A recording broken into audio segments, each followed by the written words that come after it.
أعوذ بالله من الشيطان الرجيم. بسم الله الرحمن الرحيم. إذ قال الله يا عيسى إني متوفيك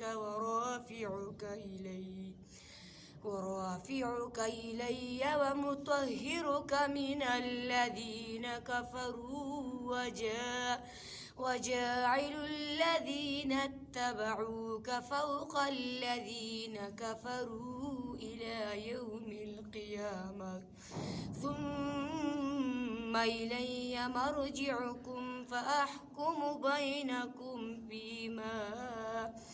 فيما كنتم فيه تختلفون. فأما الذين كفروا فأعذبهم عذابا شديدا في الدنيا والآخرة وما لهم من ناصرين. وأما الذين آمنوا وعملوا الصالحات فيوفيهم أجورهم والله لا يحب الظالمين.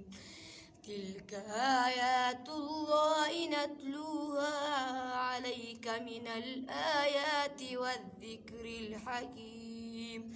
إن مثل عيسى عند الله كمثل آدم خلقه من تراب ثم قال له كن فيكون.